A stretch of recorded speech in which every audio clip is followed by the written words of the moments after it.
All right, good evening, everybody, and welcome to Meaningful Monday. Welcome back to those who regularly join, and welcome to the new ones who've never joined before. Yes, I might just do a bit of clicking initially, as some people come on a little bit just after the time. So, for those who are new, just to remind you that the purpose of Meaningful Monday is just a free webinar the first Monday of every month, just to help raise awareness and add value so people can come to know their own power, that they do create their own reality, and that we aren't victims in this world. Hi, Sanela, welcome. Can you hear me? Hi. Finally. Great. I just had to use the phone. Sorry about that. I didn't mean to disturb your class. No, that's okay. That's okay. Yeah, I'm just going to put you on mute, but you may unmute yourself at any time. And hi, James. Nice to see you. Thank you for joining. Thank you. All right, let's carry on. All right, so Meaningful Monday, there are several of them that are already recorded and on my YouTube channel, Silver Method Australia. So if you're looking for any helpful topic, just go to the library there. There are hundreds of videos, and generally you can find something that may assist you. But for tonight, I'm quite excited to talk about this interesting topic because I think it gets a bit more attention than the topic that we've well heard before many times. The 7 Habits of Highly Effective People by Stephen Covey is a world famous best-selling book.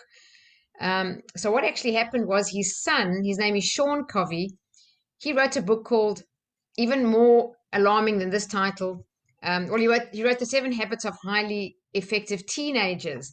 And in that book, he started off with the words, what are the 7 habits of highly defective teenagers?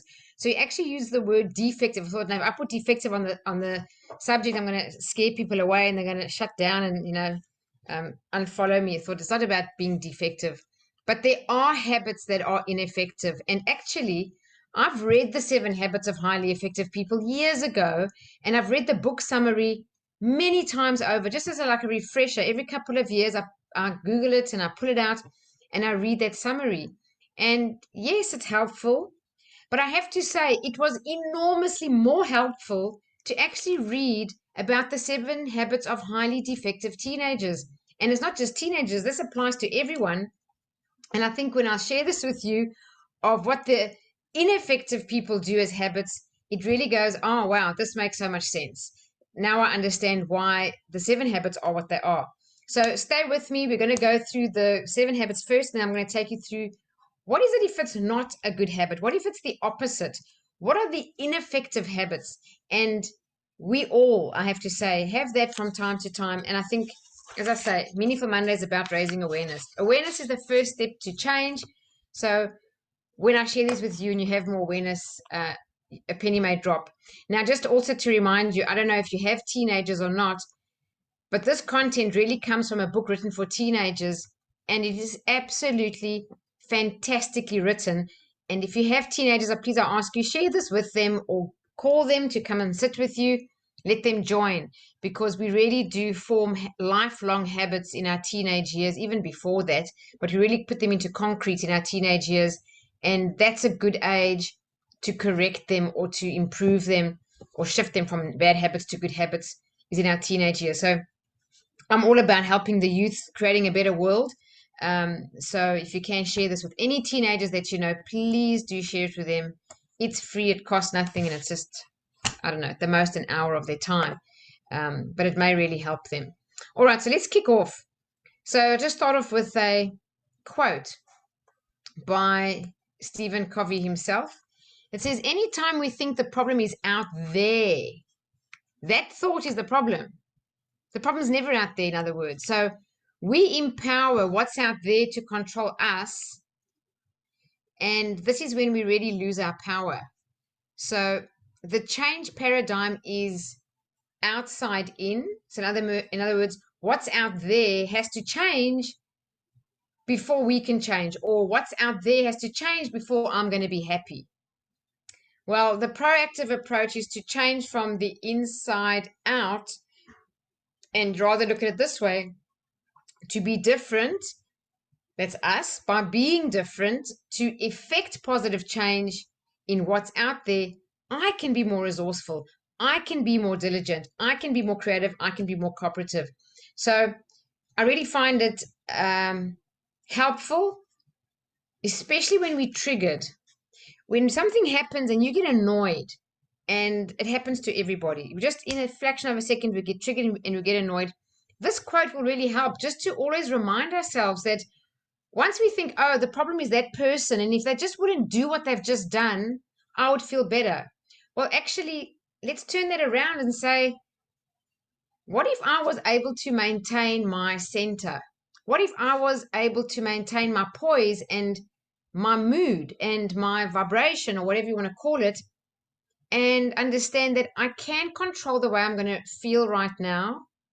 And just because someone's reacted or acted in a certain way, I don't have to just react.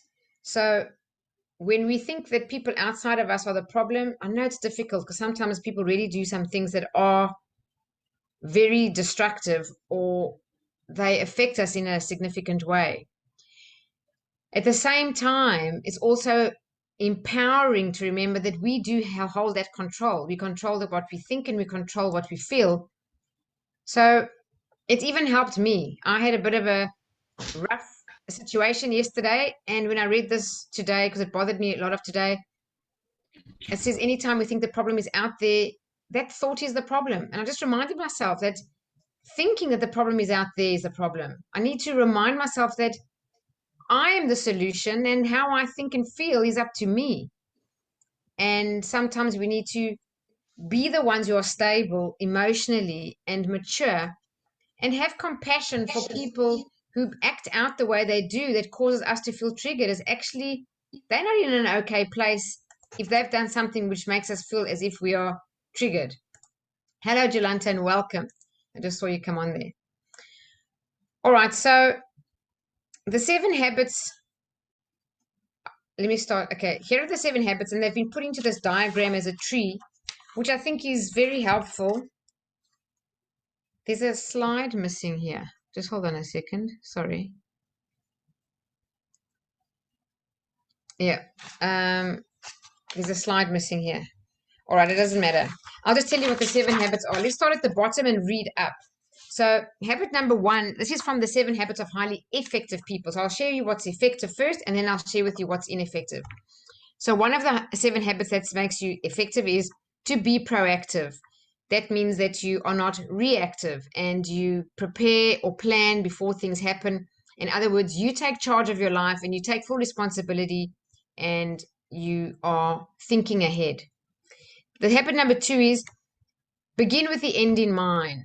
So we don't just do things in the spur of the moment without having any thought towards consequence. We actually begin thinking, well, what is the end result that I want? Whatever it may be, whether it's work, a discussion, a conversation with your spouse, child, friend, colleague, boss, or you're doing a task or a project, or whatever it may be, even if it's exercise, even if it's to give up a bad habit like smoking, whatever it may be, begin with the end in mind. And if you know what the end in mind is, you tend to have a lot more motivation and purpose right up front. So that's habit 2. Habit 3 is put first things first every day.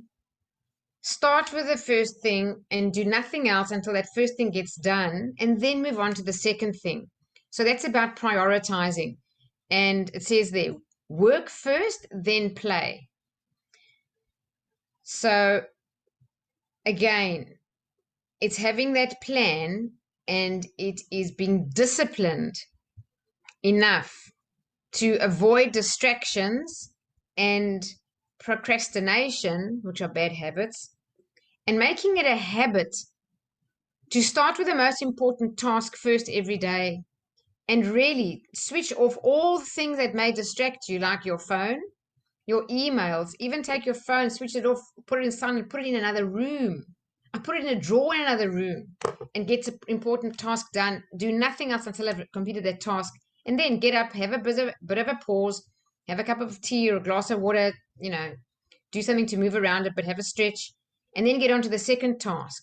But if we really do the first things first, and you know what, there's something that precedes that, which is to know what is the first thing first, which is to take everything you need to do and then prioritize it, having a system of knowing what's the most important. If anybody wants a helpful tool, just text me, please, afterwards, and I'll email it to you. It's something I use. It helps me prioritize. I can list everything I have to do, and sometimes, honestly, there are 20 to 30 things, and then I just have an A, B, C, and D system to mark them, and A is important and urgent. I'm sure you've heard this before. The other things are important but not so urgent, and other things you can delegate, and then what's a D you can actually scrap off your list. You don't really have to do them. But the A's become, out of your list of, say, 20 things, you might have 7 or 8 A's. Now, how do you do those? Well, you've got to then prioritize which ones are the most important from 1 to 7 or whatever the number is. So that's really where it begins. So you can't just jump into habit 3. You first have to work out what is your priority and actually list your priorities in a ranking order. And that's when you start with first things first. And I have to tell you this. John Maxwell's got the most wonderful book, it's the 21 habits sorry, 21 habits, the 21 irrefutable laws of leadership. And in that book, John Maxwell has law 17 is the law of priorities. And he says, activity is not necessarily accomplishment. And I love that. Activity is not necessarily accomplishment. How many days I used to work in corporate knowing I was so busy, I could wear it as a badge of honor. You walk past me in the passage and you ask me how I am. I say, oh, I'm so busy. And I was really, really busy. But I'd actually go home some days knowing I was busy the whole day doing what? I was busy, but I didn't really accomplish anything that took me forward in what my goals or objectives or KPIs were. And I became really aware of that when I started to literally study the 21 irrefutable laws of leadership. So John Maxwell helps you in that book to know how to prioritize. It's basically when you can't delegate something, there's certain things you cannot delegate. A simple example is you can't delegate going to gym and staying healthy. You can't pay someone to do your exercise for you. You really can't. You have to do it yourself. So there will be things in your work as well that you just can't delegate, and you need to do those things. But really prioritizing, in that chapter, John talks about the 80-20 principle. And I just want to quickly share it with you and why I think it's worth sharing, just taking 2 minutes to share this with you. John Maxwell is the world's #1 leadership author, and he sold more leadership books than all of them written in history combined. That's how many he sold of his own. And he says there that one day he was asked, John, what was the greatest turning point of your life? And he said, without hesitation, he said, when he learned the 80-20 principle, also known as the Pareto Principle.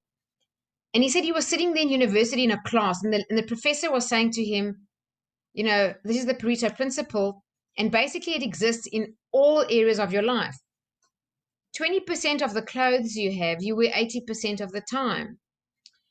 20% of the people you socialize with 80% of the time. And 20% of your time gives you, or what you actually do, your tasks. 20% of your time allocated to tasks gives you 80% of your results. And by the same token, let's flip it. 80% of all the time you spend doing what, I don't know, or anyone, gives you only 20% of your results. And he said when he heard that, he just kept saying to himself in that lecture, this is going to change my life. This is going to change my life. This is going to change my life. And it did. So he said once he learned to prioritize properly and know what the top 20% of things were, and only focus above all else in getting that done every day, you will become one of the most highly effective and productive people under the planet, and you will find you have enormous amount of extra time in your life, and you will do much more than you've ever accomplished before. So I learned this, and if I must just relate it, as I said to that example, if you have 20 or 30 things to do, write them all down, find all the urgent and important things and mark them A, and the important things that are not urgent, mark them B, C, delegate, and D, take it off. So you have all these A's. Let's say you had 10 A's. If you have 10 A's, it means you've got 10 A priorities.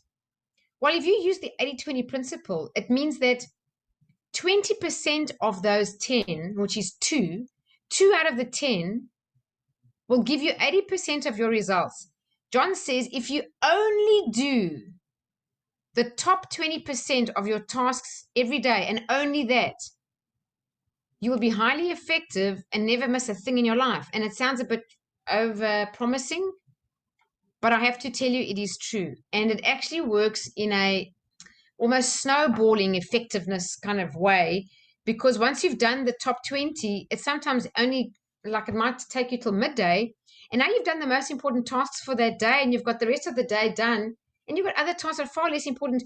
You are filled with motivation. You are filled with inspiration. You feel like a champion on top of the world, and you just can smash out another, I don't know, whatever else is on your list. And even if you don't, you still go home feeling, I really did what was most important today. And that's a very good feeling for self-esteem.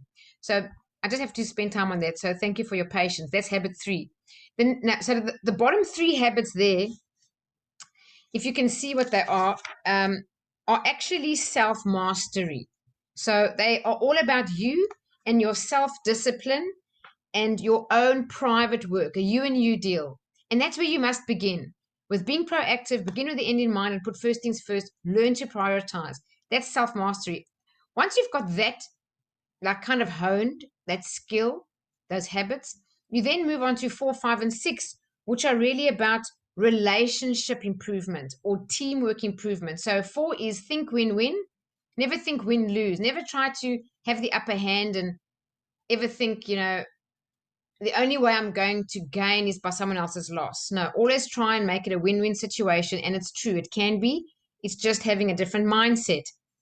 And then habit number 5 is, this is so important, seek first to understand, then to be understood. Listen before you talk. This is one I can still improve on hugely. And it's one that I was really bad on years ago, and someone pointed it out to me in a corporate environment in a very unpleasant situation and way, but it was a great learning because it can really improve your relationship significantly, is to practice habit 5. It takes a lot of self-restraint, but in that you are developing self-discipline, and every time you practice self-restraint or self-control, you are maturing, because mature people can manage that emotion and immature people can't. They have the emotion manage them. And then the number 6 there is synergize. Just knowing that, together is better, not thinking that you're an island and, no one can do this as well as I can, so I'll just do it all. And I don't like to delegate because no one can get it right and they make mistakes and it frustrates me, so I'll do everything. Well, that's really not an effective habit. We need to learn to work together with people and think team. And if team is not that effective initially, well, that's our job as leaders, really, is to help make the team effective and work on that, because when we do that, everything improves, not just for you, but for everyone. So habit 4, 5, and 6 is about relationships and teamwork.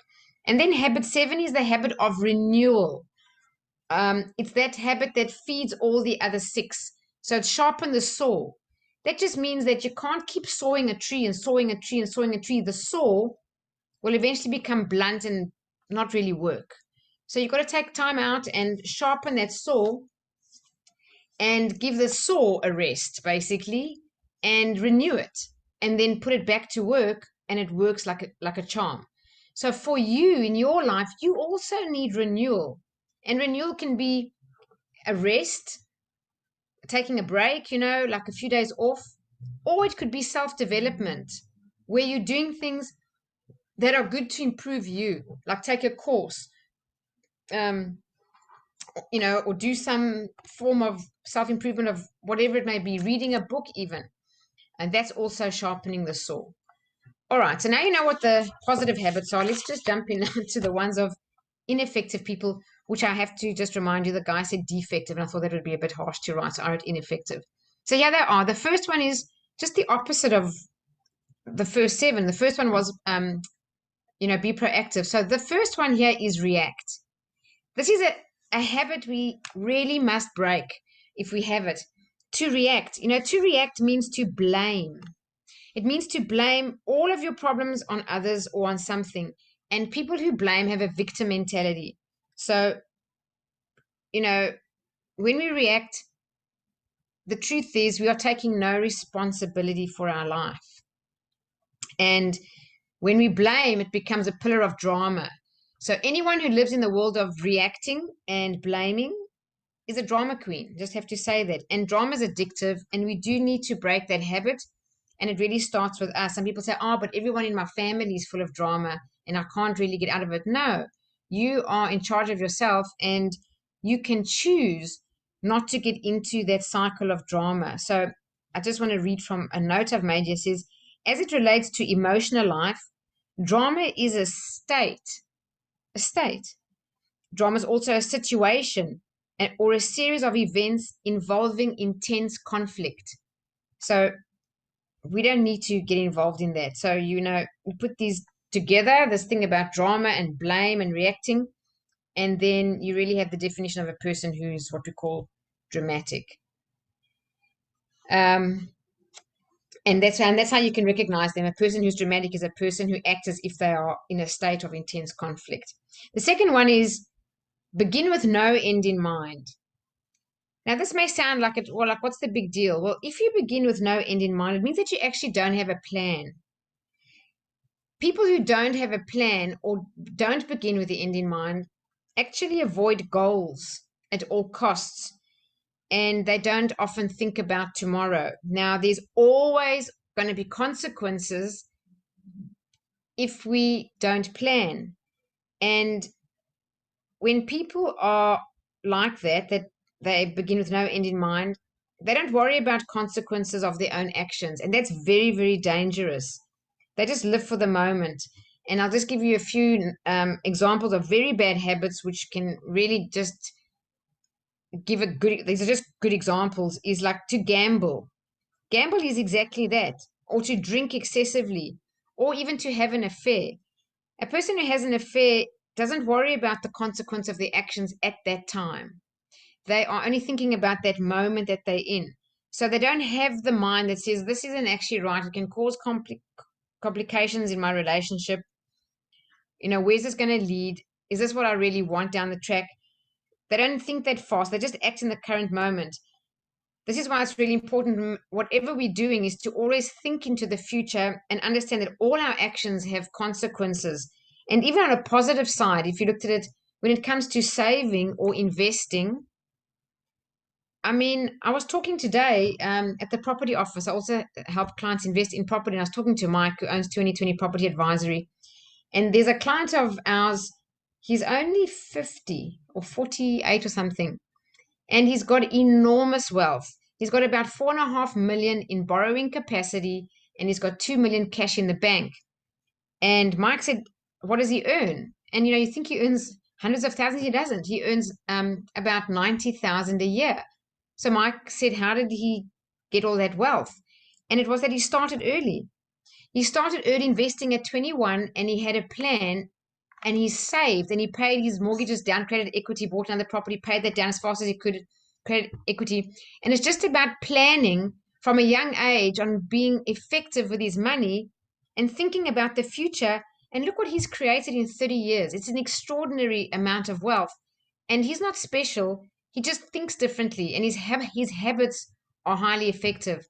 And John Maxwell uses investing also in leadership, talking about process, like we can evolve and improve ourselves in a process, just the way money grows in a constructive process, like a good investment.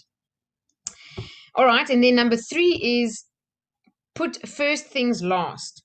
So John Maxwell calls that play now, pay later. And if it's teenagers that you have, or friends who've got young kids or whatever, if you could teach them this principle of pay now, play later. Otherwise, you will play now and pay later. And if you pay later, you will pay with interest. So whatever is most important for people with ineffective habits is they do whatever is most important later. And then they go and have fun first. So in other words, putting off what you can do today. And you think, oh no, don't worry, I'll do it tomorrow. And maybe tomorrow you'll say the same thing. So this is really an important principle about doing the hard things first. I love Les Brown. He's a motivational speaker, and he always says, do what is hard and life will be easy. do what is easy and life will be hard. And it's very true. It's much easier to lie in bed and not get up and exercise. It's easier to react when someone is nasty or aggressive towards you.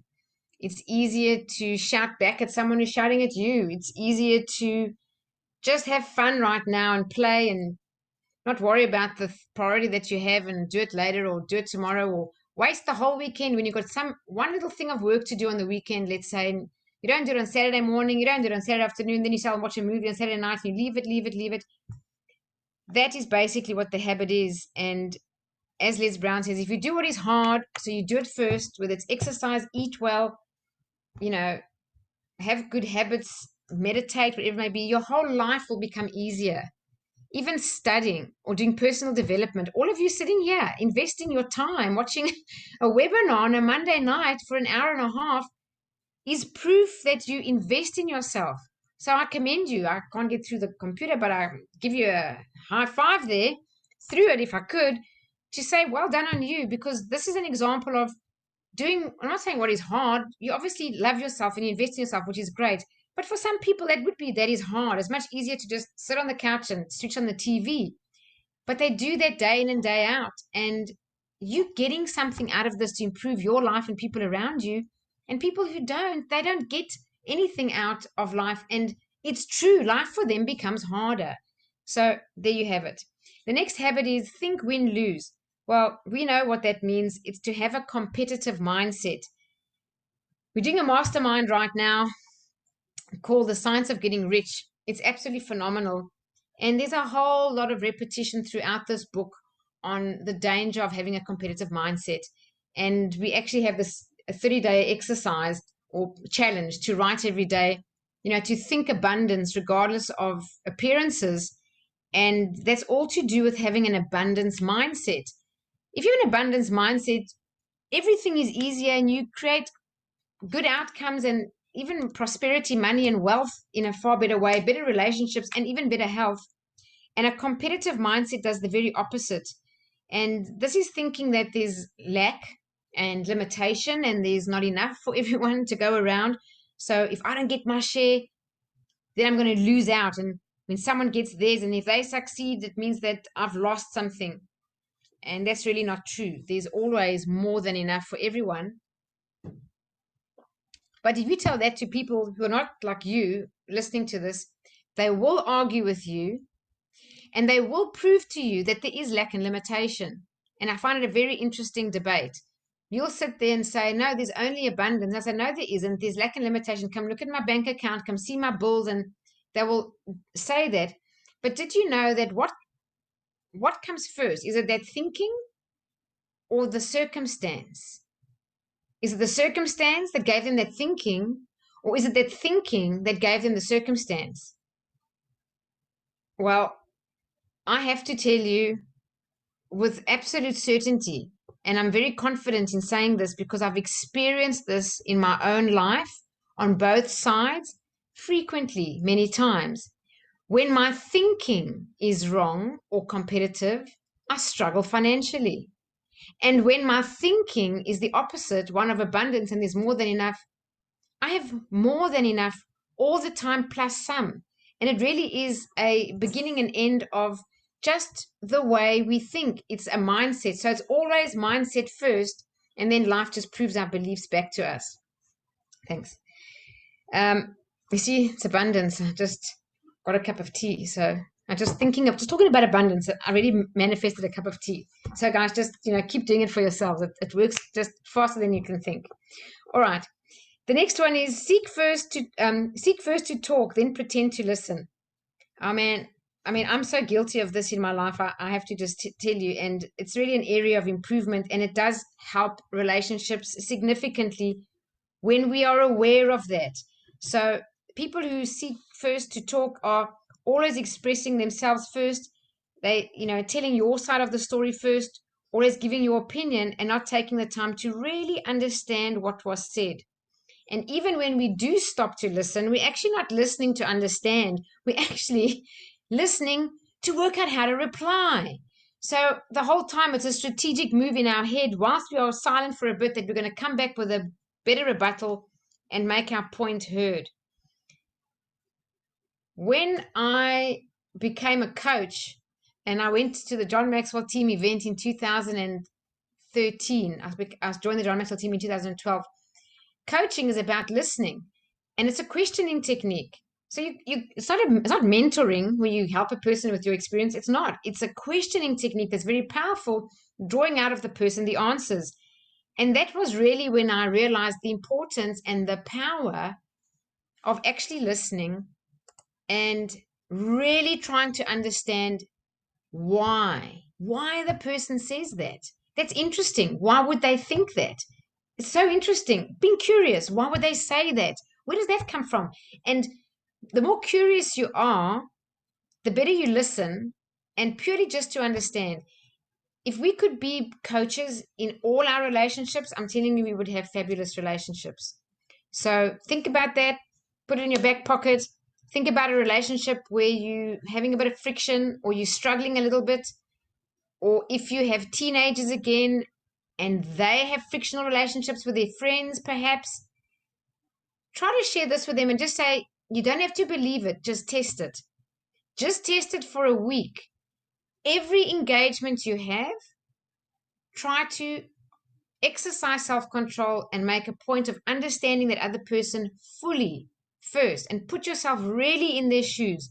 And if you can't and you want to like say, I don't see it that way, it's not the, force yourself even more to ask questions to help really see the world through their eyes. And if you can do that and get into that habit, it will pay dividends through your whole life.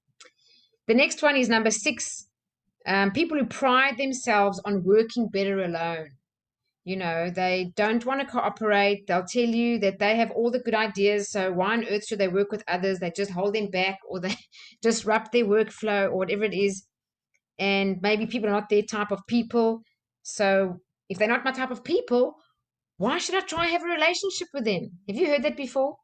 These are not my kind of people. So I don't have to build a relationship with them. We just don't gel. We're on a different frequency. We're on a different vibration. We just like on a different planet.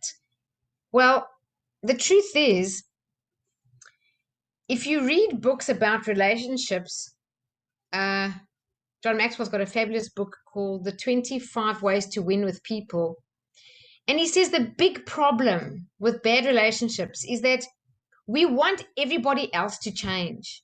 If they could just change, we would have a great relationship. If they would just be different, we would be so happy. And he said, you know, you'll never be happy and you will never have good relationships with that way of thinking. We need to be the ones to change. We need to be adaptable. And the more you do personal development, and especially in corporate, I don't know if anyone here has done a DISC profile. It's a self-profiling. I am DISC certified with the John Maxwell team, and so is Nancy. If anyone wants a DISC report, they cost $150, and then we can take you through it. It's a 30-page report, actually 60-page, but 30-page report on yourself. And DISC profiling is done in corporate environments very frequently, so people know what profile they are. So some people are really, drivers, and they, other people are more supportive and they're not that commanding kind of thing. And other people are very inspirational and so on. And some people are very conforming. So people are really different. Well, the whole DISC profiling purpose is to help people be better with the other people, not to try and make the other people, I don't know, I'm at high ID, whatever, you must change to match me. No, it's the other way around as well. If I know that you, Carly, are perhaps an S, and I maybe can be a bit of a D in a stressed environment, maybe I should learn to soften that a bit and come behind you with an arm, of support, and slow down a bit and understand that the more I push you, the more stressed you're going to be and the more you're going to resist. But if you're an S, I can say, well, in a stressful environment, slow down with Carly. She's not that same profile as the other guy who just says, go, go, go, and then that helps him. But someone else is like, slow down. So whether it's DISC profiling or the Myers-Briggs, I've even done HBDI profiling when I was in corporate. It's always about we change to have better relationships. And that's just the bottom line. We do need to change. And the thinking that I'm better off without mixing with people I don't get on with, I challenge that. I'm not saying you have to really hang out with people that just are really no good for you. And I don't advocate that, less frequency and less duration. But there's some people you can't cut out of your life. They're just not possible to. They might be family or whatever it may be, or they might be at your work. So for those, do your best to see if you could be just more tolerant and more compassionate and a little bit more understanding. And I have to just use these cheesy words, but just give a bit. Just be a bit kinder. Just step out of your comfort zone with the most annoying character around you and just offer them a cup of coffee. Buy them a cup. They would be so surprised. They wouldn't know what happens. And there's a true thing about when we offer kindness to a person we really don't like, when we do the kind act, we find we like them more. It's true. This is proven. So there's just something that we can all benefit in improving relationships. Number 7 is this badge of honor that I used to wear in corporate, and I hear people in corporate still wearing it today. I don't know about people not in corporate, people outside of corporate still work really hard, but they don't seem to, I don't know, maybe I'm wrong. But this thing about I'm so busy. How are you? I'm so busy. How are you? I'm really, really busy, always busy. Okay, nothing's wrong with being busy if you enjoy it. I'm very busy. I enjoy it. But wearing yourself out is a whole different thing. Wearing yourself out is not healthy. It's not taking time to improve yourself. And we do need to take time to improve ourselves, even if we're busy. I don't know if any of you remember, there was a week in April, I took a whole week out and I got coaching clients every week. My calendar is quite full. But I did clear my diary long in advance and I took a week out. I did a training course, investing in myself, improving my skills, getting better. It was called Rapid Results Coaching, with certain tools and techniques to really unlock people in like one session. And they were very powerful. And I'm so glad I've done that, because since then till now, I've used them in almost all my coaching clients and helped them. So that's an example of, in the effective habits, sharpening the saw. When we take time out to sharpen the saw, we improve our game.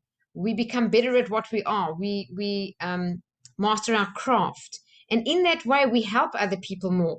And the truth be told, I actually decided to do that particular coaching certification because I have a coaching client for a long time, about 2 years now. And we went through a period from the end of last year before Christmas where he wasn't doing so well. And in the coaching session, he'd say, my action points are A, B, and C, and he'd come back and not do them. And the next week the same, and the next week the same. And at a point, I know I'm not responsible for someone else's actions, but I felt accountable to him as his coach. And I thought, there's something I could be doing better. There's something I could do better to help him. And I'm not giving up on him. And he never gave up on me. I mean, this guy really, he was getting himself into a pretty bad situation. And then when I took this course specifically for that reason. And I have to tell you, I'm so grateful and feel so blessed. It worked. There was something called the Universal Freedom Technique, something to do with the shadow values and how, breaking rules with yourself all the time and your situation gets worse and why a person doesn't get out of such a bad self-sabotaging habit. In one session, it changed and he hasn't gone back. And I haven't told him yet. I did that course because he gave me reason. I'll tell him after 3 months. If he's kept up what he's done in 3 months, he'll be in a fantastic place. And I'll let him know then. But that's an example. Do take time out to improve your skills. Again, Wednesday. Wednesday again, I'm not working the whole day. I'm on another course for the whole day. So I advise you to do the same. The same way you guys are here tonight, taking time out, an hour and a half, to invest in yourselves, learn something, do a bit of meditation at the end. That's a great thing. And I really do commend you. And I am honored to be surrounded in the company of people like yourselves. You honor me with your presence. Keep that up. And all I can say is do more. Do it for yourself. Do more. If you need to take a rest, if you need to go for a massage, if you need to just go and have your nails done, I don't mind. Go for a walk in nature, whatever it may be. Do it. If you have just the best feeling sitting for an hour, playing with your dog, you know, I love animals. That's just my favorite thing to do, is do nothing and sit with my pet. I've got a cat or someone else's dog if I can get hold of someone else's dog. But do whatever it is that just rejuvenates you. Don't wear yourself out. There is no, like, what's the word? Like, there's no nobility in that, or, you know, great reverence in wearing yourself out. And you are not a good example for people around you, especially teenagers and children.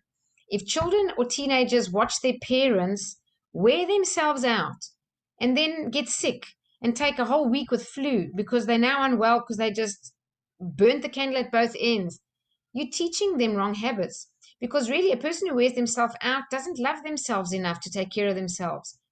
Just remember, love yourself, take care of yourself first, and when you feel tired, rest. It's very simple. When you feel tired, rest. And no one, seriously, has ever been fired for taking 15 minutes and walking out of the office. I don't know, go to your car, do a meditation, or even have a cat nap. I did it.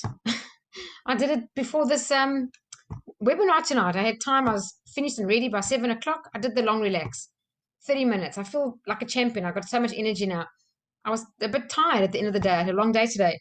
So, you know, sharpen your own saw, rejuvenate yourself, do the right thing for you. Like people, just to say, who wear themselves out, I'll just tell you a couple of their habits. They don't learn anything new. They don't exercise. They don't go out into nature often. They don't read books. And they don't actually do anything that inspires them. So with that, you can see these habits above are really recipes for being ineffective.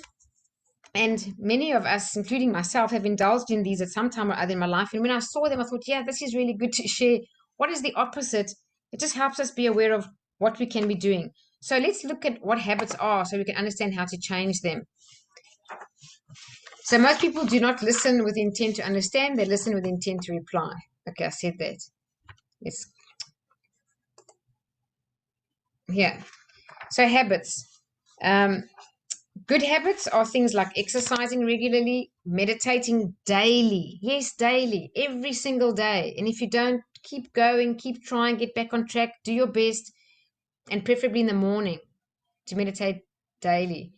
Gratitude journaling, I have to say, is one of the things that has blessed my life, probably in the top 3 of all things. That, tithing, gratitude journaling, tithing, and setting myself up in the morning for a good day by meditating first are the 3 things that have helped me the most accomplish what I have. And people say, but that's not really about accomplishment, because accomplishment's got to be to-do lists and action plans. No, it's not true at all.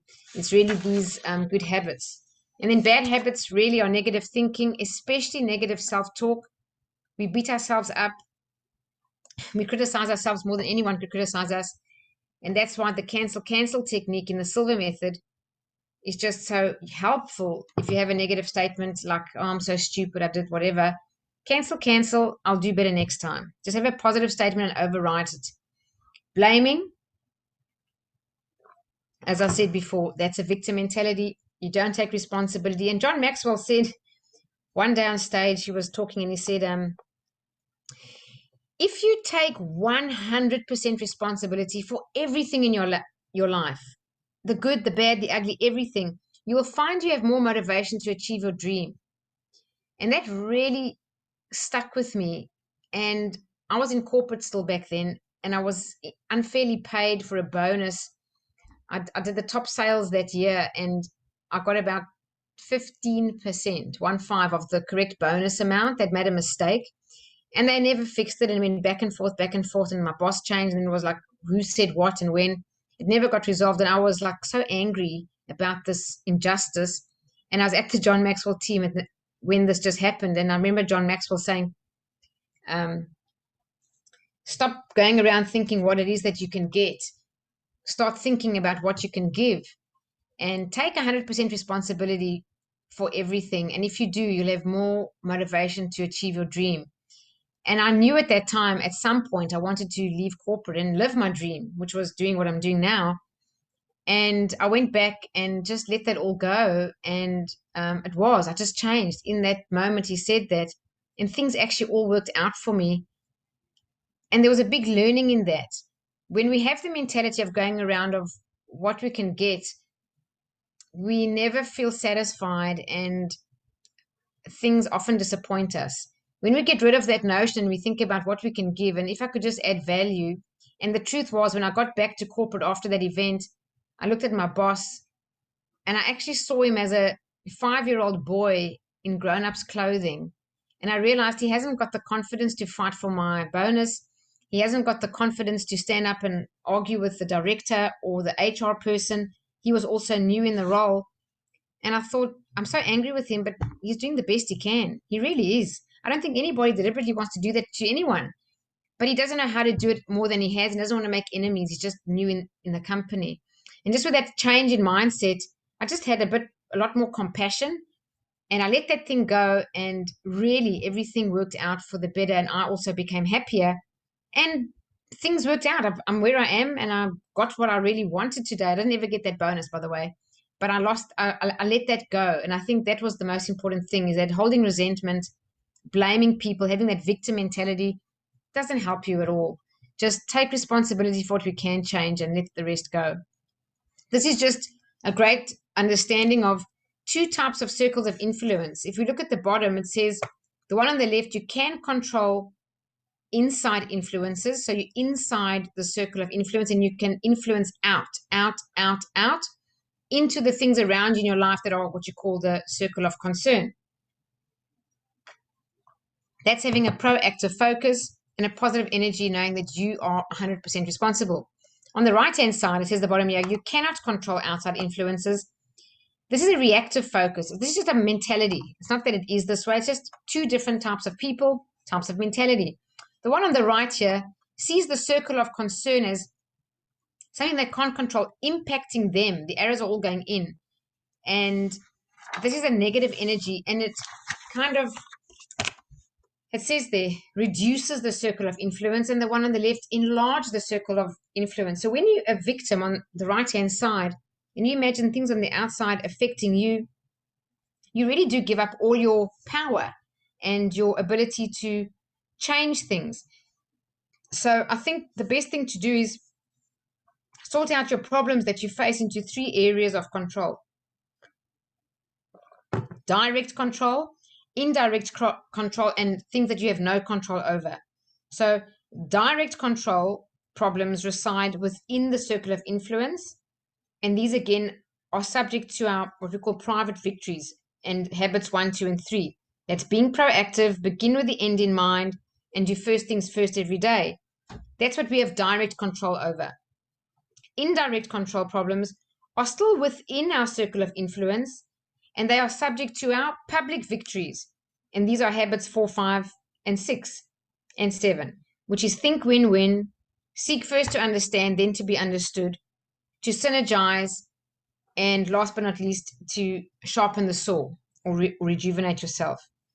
Then you get things that you have no control over. So no control problems are just that. They are actually beyond our control. So how do we deal with those? Well, the best course of action, my friends, is to accept. That's all there is just accept the things you cannot change. The greatest prayer ever written is the Serenity Prayer. God, grant me the serenity to accept the things I cannot change, the courage to change the things I can, and the wisdom to know the difference. And it's that prayer, just those few words, that can keep an alcoholic away from a drink for 20, 30, 40, 50 years. It's just that one prayer. Grant me the serenity to accept the things I cannot change, the courage to change the things I can, and the wisdom to know the difference. So there you have it. Direct control, indirect control, and no control. When you've got no control, acceptance is key. All right, so let's just quickly share something with you. How can you be proactive? It's like the very first habit. Well, first is acknowledge that you are who you are today because of the choices that you have made in the past in your life. So that's the first thing. Think about that. All the choices you've made have brought you where you are now. Secondly, choose to work on something that's only in your circle of influence. whatever that may be. If it's to be proactive, maybe you want to consider gratitude journaling every night or day. I do mine at night before I go to sleep. If you want to think about beginning with the end in mind, plan and reflect daily. Choose that as a habit. Now, I want to share something with you. I learned about plan and reflect daily in 2012 from John Maxwell. He talks about it in every single book, in every single speech he ever says, ever. He talks about planning and reflecting daily. And I tried it for years and years. I was on and off, on and off. And I knew when I was doing it, I was highly effective. I knew when I wasn't practicing planning and reflecting daily, I was less effective. And there was nothing I could do to pin down that habit properly. So I do gratitude journal every night, and that's a habit that I stick to because it's easy. I sit in bed and I just write a page and then go to sleep. So I just decided to create my own gratitude journal, and I'm going to share this with you, and you can use a book at home and do the very same thing. What I do, there's a writing here. Let me open a blank one. I created these journals. The left side is the same every single day. At the top, it just says here, reflection for today. And I put a few notes on reflecting on today. So what I did well, great. Tap myself on the shoulder and think that's great. But more importantly, what did I not do so well? That's what I'm reflecting about most importantly. And if I didn't do anything so well or something went wrong, what did I learn? So reflecting and seeing what you didn't do well is learning. Sometimes we win, sometimes we learn. If you get a learning out of it and actually write that, you will improve enormously. And then the last thing is this most important thing. This is how I now plan Reflect Daily. This says my priorities for tomorrow. I don't have 100 points there. I've just got 6 little dots. Maybe I use 6, maybe I use 3. But at night, you will find that you think about things you have to do tomorrow, and they can keep you up at night. Once you've written them down, you sleep peacefully, and you've got your priorities for tomorrow. So it takes, I don't know, 30 seconds to write that down. But I've done it. And then I just have a page of gratitude here. So the gratitude page is a bit different, but this side is the same. Reflect, what did I learn, and prioritize, and then gratitude. I actually started doing this in a normal exercise book since 2017, and I found it really helped me when I did it. And I do have a gratitude journal, and I buy these fancy ones from companies. I've got several of them. But then I found when I did those, I wasn't doing my prioritizing. So I just went and created my own. So you can do the same. Just take a book and write those things on the left that you do reflect on your day and prioritize for tomorrow before your gratitude journal. It'll help you enormously. So that's an opportunity. So choose something in your circle of influence, whatever it may be. If it's first thing first, try to prioritize every day using the 80-20 principle, something like that. That's what you do secondly. The third thing is make a commitment to keep them. So just make a small change, but make a commitment to that small change. If we just do a small change and get that as a habit, that's how we improve. We don't take these big leaps in enormous success just like that overnight. No, it's these tiny little changes that compound over a lifetime. Repetition, repetition, repetition is key. And if you need something to keep you accountable, there's an app. I use it. It's called Habit Bull. Habit and bull, like is in the animal with horns. If you do Habit Bull, you can put 5 habits there for free before you pay for the app. You can have 5. You just log them every day, and you can see if you do them every day and just have to keep going 30 days, 40 days, 50, 60 days, they become a habit. And then lastly, when you make a mistake, admit it, correct it. But don't get stuck on it. Just admit it, correct it, and move on. That's why reflecting every day is so helpful. It does help a person improve to reflect because you say, what did you learn? And as long as you learn something, you got value out of a bad experience. Who wouldn't want that? The minute you get value out of a bad experience, you transform it. A bad experience will keep you down, but if you get value out of it, it will lift you up. So that's that. So here we go. Sow a thought, reap an action. Sow an action, reap a habit. Sow a habit, reap a character. Sow a character, reap a destiny. So in this, if you want to change your destiny, it starts right at the top of the thought. So really worth contemplating. Small things. Start with our thoughts. And here's the stickman diagram. You've seen me draw this many times and teach it.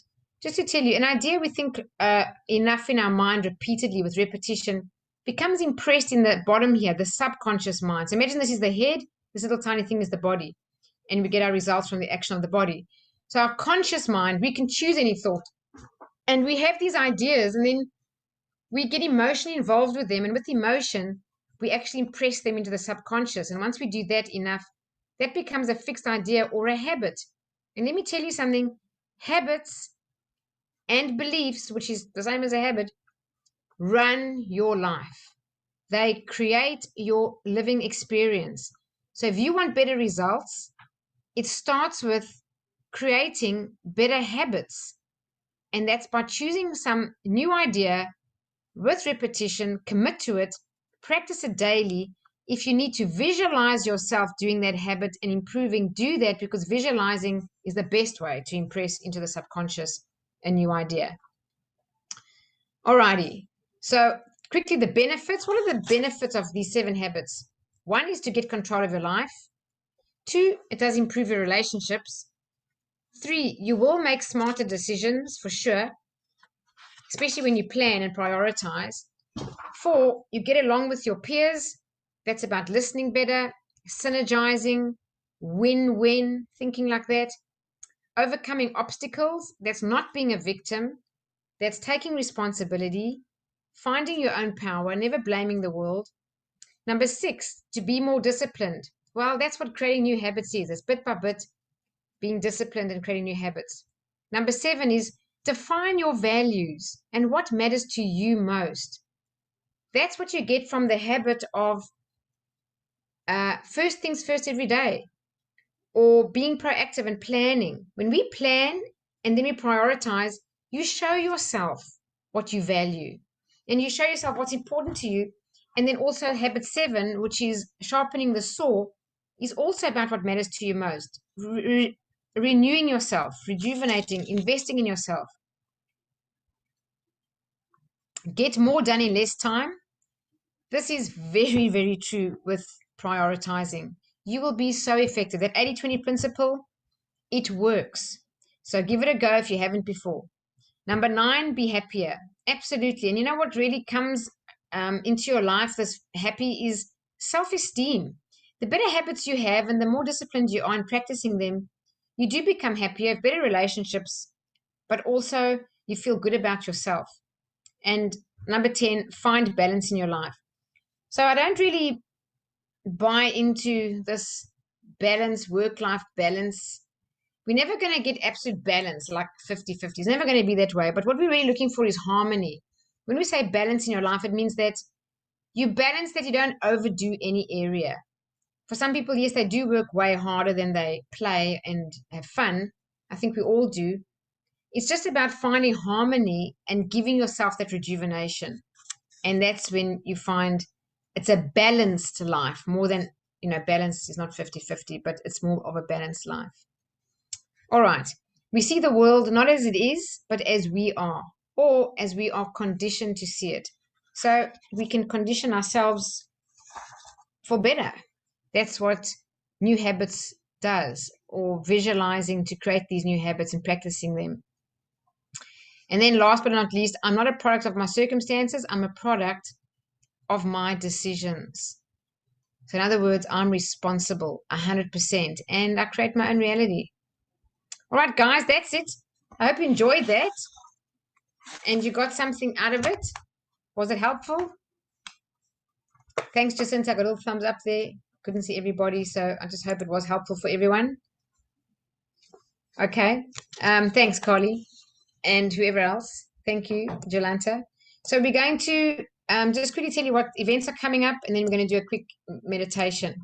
So for anyone who wants to do the Silver Method online, it's only online once a year now. And that's in July, over 2 weekends. So specifically for people outside of Sydney. The dates are there in July. As a Man Thinketh is a 6-week mastermind that starts the end of this month, and the early bird price ends on the 13th of this month.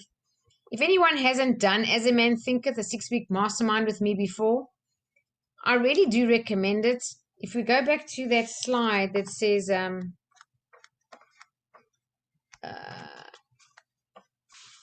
sow a thought, reap an action, sow an action, reap a habit, and a habit gives you character, character becomes your destiny. It all starts with a thought. If you wonder how a person changes their life by changing their thoughts, and that's a very abstract concept, or does it just take high awareness, or how do you actually do that? As a Man Thinketh is the thinnest book I've ever read. It's only 25 pages. It takes 40 minutes to read from cover to cover, but truly it's a book you can study for a lifetime. And it's that book that in my darkest time ever was the most, besides the Silver Method, the most helpful resource to turn my life around. And it was all because of my own thinking. So As a Man Thinketh is really about character. It's about purpose. It's about understanding your circumstances. You create them. It's about your health. And it's also about serenity. And finding serenity is an inside job. And that's when life begins to live in the flow. So if you want to join it, I recommend it. That's As a Man Thinketh. And then coming up in September is one of John Maxwell's best-selling books called Put Your Dream to the Test. It's a great mastermind. If you do have a dream, or there's something that you potentially want, that's a dream idea, and you're not sure if you can create that or when or how, then this is for you. We go through a process of really nutting things out and understanding, is our dream really our dream, and is it a dream that we can make into reality and then go and create it? So quite a powerful book, and I'm excited to teach this one this time because I've not done it before.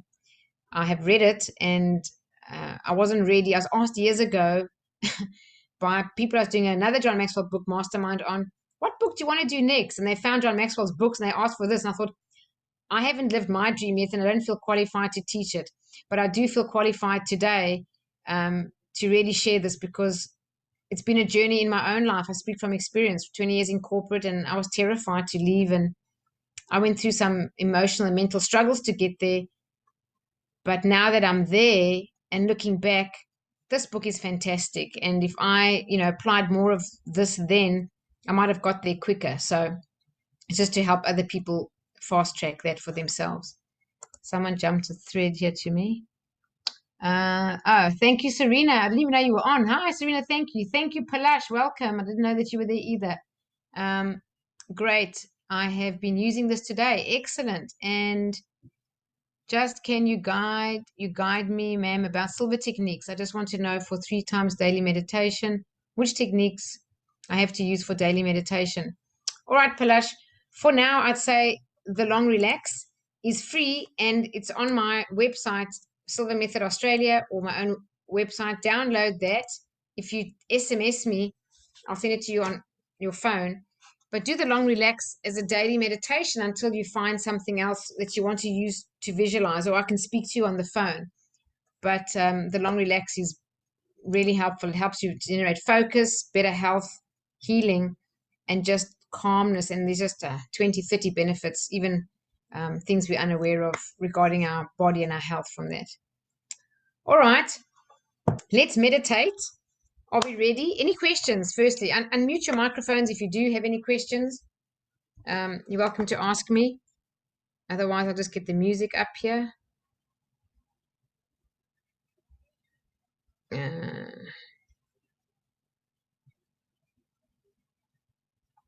Okay.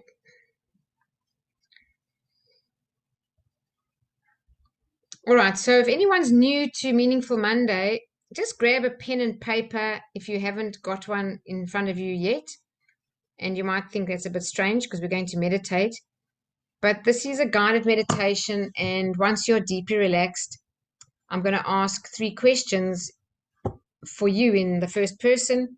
And what we're trying to do here is to tap into our intuition. And if you are relaxed enough, your intuition will be accessible and easy to work with, which we don't really have that much easy access to if we are busy in our mind or a little bit stressed or have had a busy day, because the conscious mind noise can interfere with that. But the minute we calm that down, we immediately have access to our intuition. So I'm going to ask you 3 questions at the end. And my only suggestion or recommendation to you is just write down your first impressions. Don't judge them. Don't analyze anything. Whatever pops into your head, how weird or wonderful it may be, doesn't matter. Just write that thing down. You can analyze it when you finish the meditation. And then we're going to also that's just to reset the body first by relaxing, and then the mind asking these questions. And it's about your intention for the month ahead, the month of June. Okay, that's it. So are you all ready? I'm just going to open up the screen here so I can see all of you. All right. Hi, Kalyani. I didn't even see you there. Welcome. All right. So sit in a comfortable position with a pen and paper in your lap that you hardly have to move much. You can just like close your eyes and peek them open and just write a few things down. And in between that, when you finished writing, just take a deep breath, relax, and just go back into the meditation. The goal here is just to relax and just let your mind follow the instructions. There's nothing else to do, no hard work to do. And I'll just put my camera off. All right.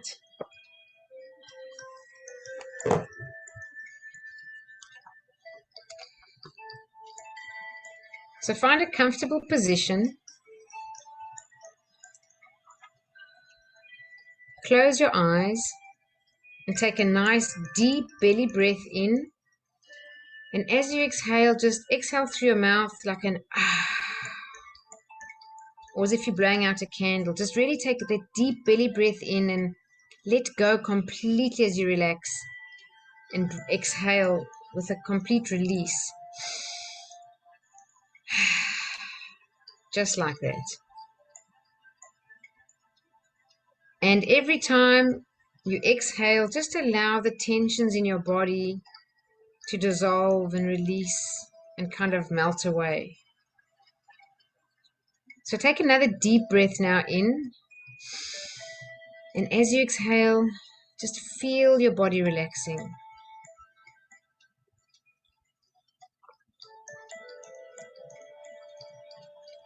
Feel the tensions leaving your scalp from the very top of your head. Just relax your scalp. Relax your forehead.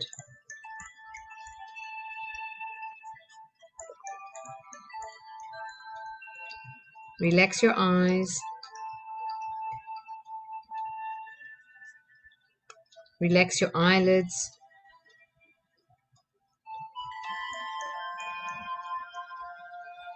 Relax your cheeks and your whole face.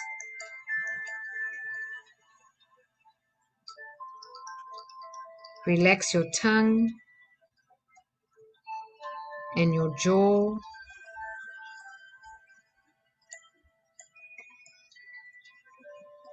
And now take a nice, deep, slow breath in. And as you exhale, relax your shoulders, arms, and hands.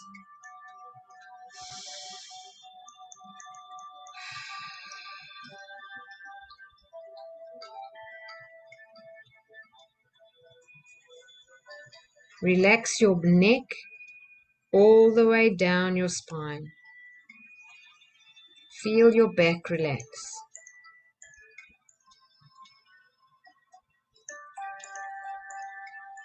Continue to breathe slowly, deeply, and rhythmically throughout the meditation. And as you take another deep breath in, relax your chest as you exhale.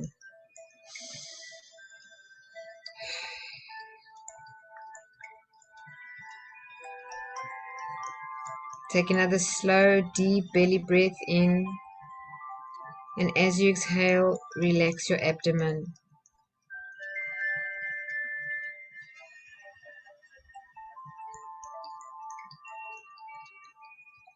Relax your hips and pelvic area.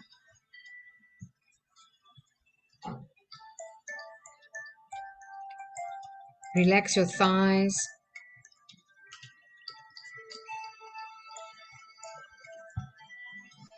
Relax your knees.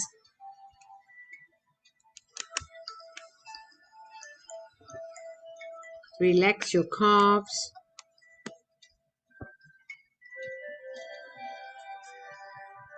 And relax your feet all the way down to your toes.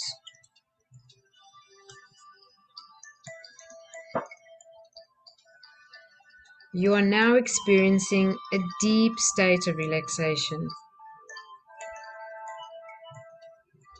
It's a wonderful feeling to be deeply relaxed, a very healthy state of being. You're now going to create in your mind an ideal place of relaxation. It can be real or imagined, somewhere you've been or somewhere you'd like to go, and allow it to be a place that you feel totally relaxed in. Begin to experience your ideal place of relaxation right now.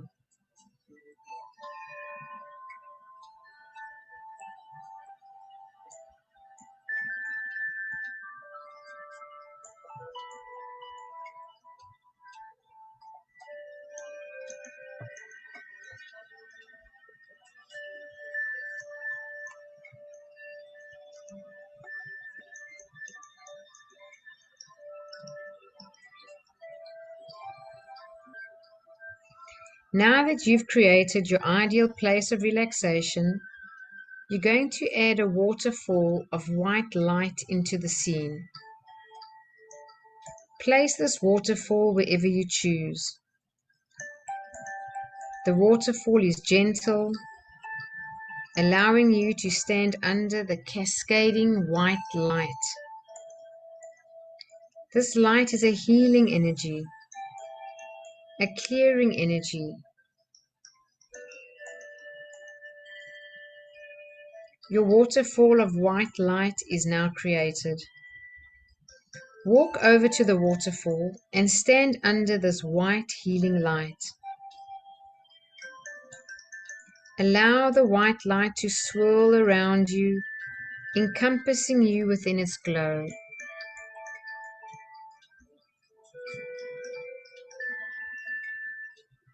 It is clearing the stress, tension, and clutter of the day away.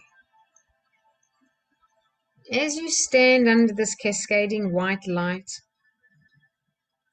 see it and feel it clearing not only the stress, tension, clutter of the day, but also of the past week, the past month, the past year, of the past lifetime. Feel it clearing all the stress, tension, and clutter from your entire energy field of your lifetime, from your atmosphere, from your aura.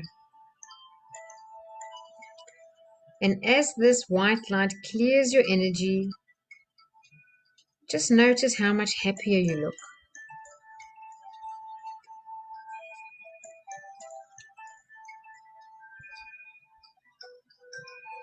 Notice the smile on your face.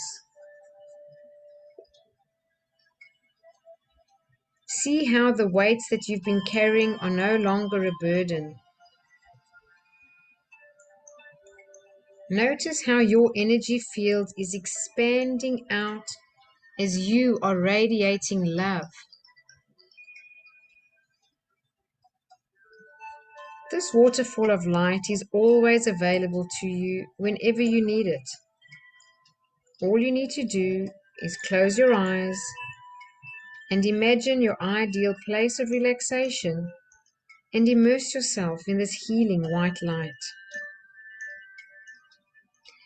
Now take a deep breath, relax and go deeper, and mentally repeat these beneficial statements to yourself. Repeat mentally after me. Every day, in every way, I am getting better, better, and better.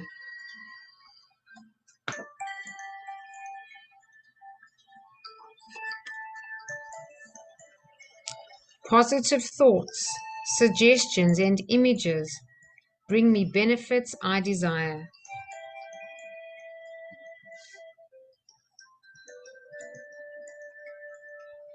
I will always maintain a perfectly healthy body, mind, and immune system.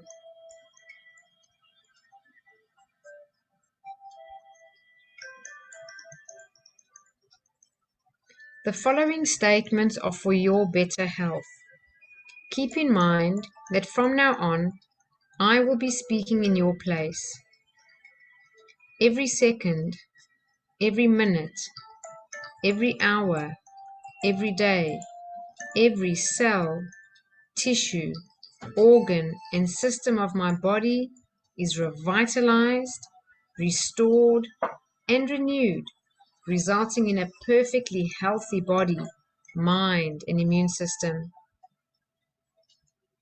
I'm able to function in harmony, physically, mentally, emotionally, and spiritually to promote maximum benefits. My awareness in using my mind allows me to do activities that promote increased health, physically, mentally, emotionally, and spiritually. Now imagine this white light turns to green. You are now immersed in a glowing green light. This green light is unconditional love. It surrounds you. It encompasses you. It flows through your entire being. It fills you with love. All those hurts you felt, all those pains you felt, the angry moments. Allow this green light, this unconditional love, to heal those spaces now.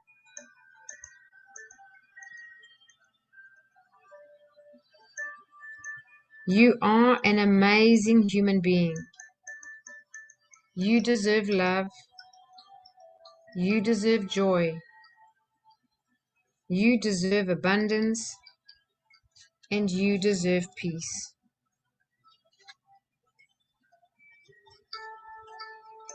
It is now time to step out of the waterfall.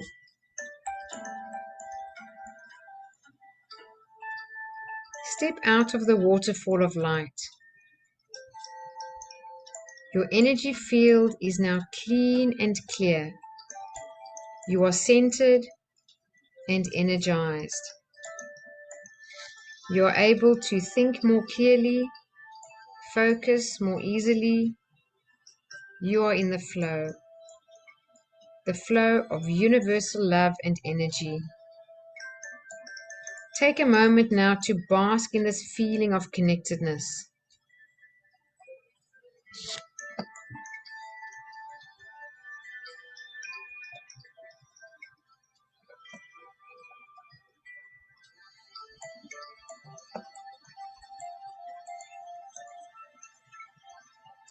You have now reset your body and mind for the month. It is now time to set your intention for the month ahead. To tune into your inner wisdom or your higher self or your intuition, I'm going to count from 10 to 1. When we reach the count of 1, you will have tuned into your own inner wisdom or your higher self or intuition. The part of you that when you tuned in guides you and knows what is best for you. 10, 9, 8, 7, 6, 5, 4, 3, 2, 1. You have now tuned in to your own inner wisdom, your intuition, the part of you that when you tuned in, guides you and intuitively knows what is best for you. Feel the alignment with your higher self. Feel the connection. And now ask yourself the following questions and write down your first impressions. And then take a deep breath, close your eyes, and return to your meditation. The first question is, what do I need to focus on for the month of June? Write down your first impressions.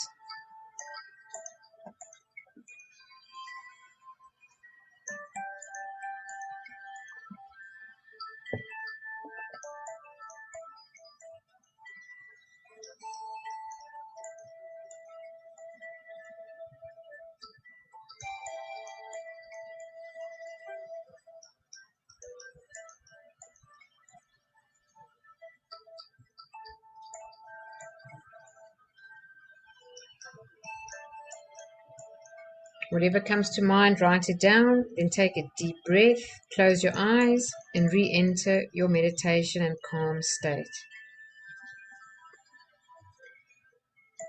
The next question, what steps do I need to take me closer to what I want to be, do, or have?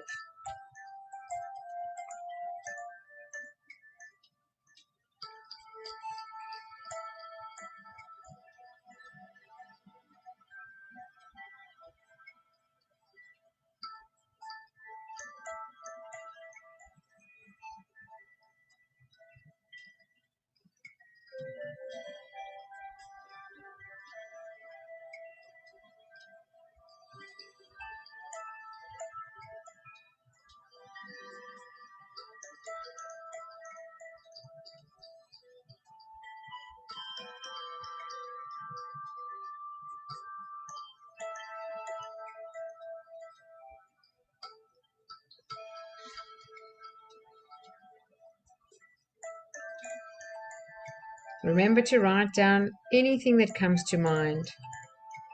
Now the next question, what do I need to let go of?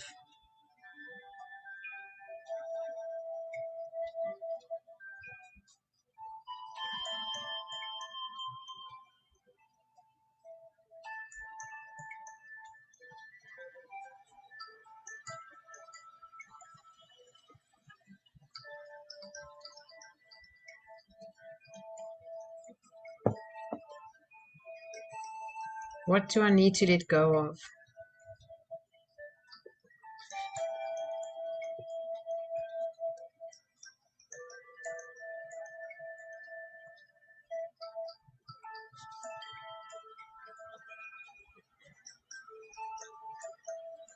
And then take a deep breath, relax. And the last question, is there anything else? Is there anything else I need to know or anything else I need to do? Is there anything else?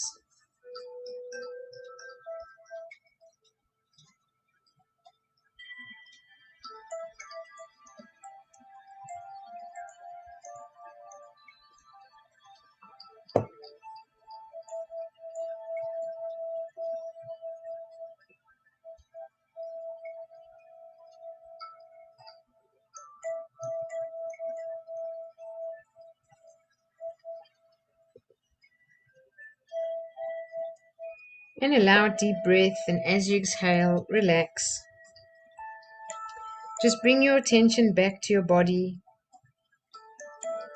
I'm going to count from 1 to 5. At the count of 5, you'll open your eyes, be wide awake, feeling fine and in perfect health, feeling better than before. 1, 2, coming out slowly now. 3, at the count of 5, you will open your eyes, be wide awake, feeling fine and in perfect health, feeling better than before. feeling the way you feel when you have slept the right amount of revitalizing, refreshing, relaxing, healthy sleep. 4, 5. Eyes open, wide awake, feeling fine and in perfect health. Feeling better than before.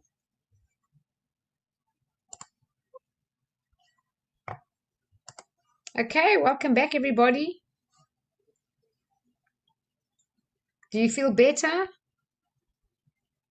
Did you get some answers? Most important that you got some answers. All I can say is, whatever answers you got, trust them. Trust your own intuition. It's right. It's probably accurate and correct. So most importantly is act on it. Whatever you wrote down, act on it. Palash wrote, yes, very impressive. While we're here, before we say goodnight to everyone, I'll say goodnight and thank you so much for joining. Thank you for being here and taking care of yourself and participating. I really do appreciate all of you doing that. And for yourselves, appreciate yourself, tap yourself on the back and just, be appreciative of you taking care of you. That is really wonderful. But I do want to ask James, if you can unmute your mic, and Sanela, if I can unmute yours, and Palash, how did you hear about Meaningful Monday? I just found it on the internet. I was searching up silver method courses. Okay, excellent, James. Great. All right. If you want to talk about the silver method, just give me a ring or I can call you and just tell you what we're doing and if you want any info at all. Sure. And Sanela? Yeah, I've done it once last year and I've got your book. Ah, have you read it? Yeah, I'm halfway through, but I'm looking for the YouTube, on your website that you have like explanation, so it has a bit more clarity to it. The thing into the living in the flow, the parts you have already on your website. The videos. Yeah, so I'm looking through this and I'm connecting it now. Oh, so, yeah, those yeah. are. Oh, yes, I did some blogs. Yeah, just the blogs. That's it. That's right. The one. Yes, yeah, yes. The book's really easy to read. Yeah. Simple. Yeah. Yes. Thank you, Carly. Thank you, wonderful Carly. Thank you for joining again, taking care of yourself. So nice to see you. Lovely to see you again. And Palash, how did you hear about the silver method? I mean, about this Meaningful Monday. Sorry. Palash, can you hear me? Yeah, I can hear you. This is a very wonderful session, and I attend actually after half of your meeting, so I did not hear all. But as per my knowledge getting, I got all, and your meditation is very wonderful. I have experienced something, and I already did the silver method course from the Mind Valley. I have all video and everything. Just I have a little doubt about the daily meditation session, what to do and which technique I should use in every problem solving method. So please guide this by your answer. I already written in text. Well, I'm just going to put my phone number here, 0491599928. You can call me if you have questions, Palash, and I can talk to you. Oh, that went to Sanela. Hold on, to everyone. There we go. That's my number. That's Janine. All right, and then just to the people who've been here before. Whoops. Just want to thank you so much for joining. Thank you, Jolanta. Lovely to see your face again. Thank you, Shail, for joining. Thank you, Jacinta, for joining. And Serena, thank you for joining. So thank you to everybody. I'll stop the recording.